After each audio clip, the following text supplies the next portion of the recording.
So if we're feeling low, there are lots of things that we can do which can help us feel better. One of the most important things is to stay connected with people and talk to people and seek out support. Having friends and family around you is very important, really, as a way of coping with low mood. Eating well, making sure we don't drink too much. It's very important to challenge our thoughts when they're unhelpful, and this is something we can learn to do with patience and time. One of the problems we have when we have a low mood is that we feel we can't achieve things. So setting goals is very important because it counteracts the self-attacking thoughts that we get, feeling hopeless, helpless or worthless. So you have to be realistic. Try not to do too much. Try and set some goals which are modest, which you feel are achievable, and achieve those first. And as you manage those, try and set some more ambitious goals. I just try to think about where I'm going, and I just try to remain as positive as I can. As I said, 10 negative thoughts can be outweighed by one positive.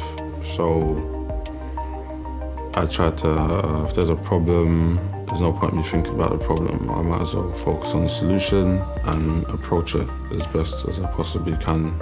So when we feel low, we may not feel like doing anything, we may become less active, but we know one of the most important things we should do if we're feeling low is to keep active, to walk whenever we can, to get off the bus early, perhaps walk a stop or two. Take every opportunity. You don't have to be going to the gym and exercising hard, but any activity during the day is helpful.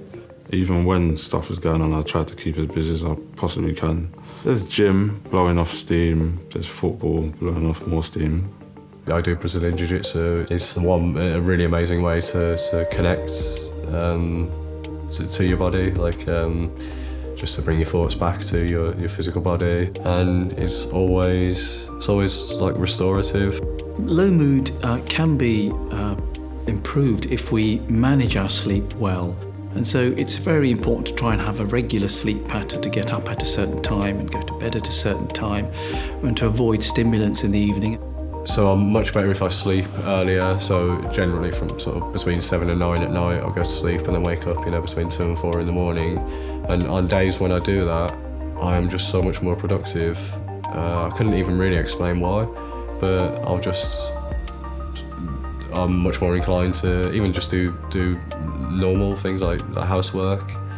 I'm always just much happier doing it if I've had a good night's sleep. One of the very important ways in which we can help ourselves is to use something called mindfulness, which means trying to quieten the mind. Sometimes meditation can help in terms of just focusing on what you actually want and clearing your mind. It's one of the hardest things to actually do, to quieten the mind and just, not let these wild thoughts drift in. I just feel like there's a lot more possibilities. Anytime I leave my house now, I pretty much start smiling straight away just at the thought of what might happen. Whereas before, I was already thinking about this road that I had to cross. All of these techniques can help your low mood and can help you quieten your mind if you're feeling that your mood is made worse by lots of negative thinking.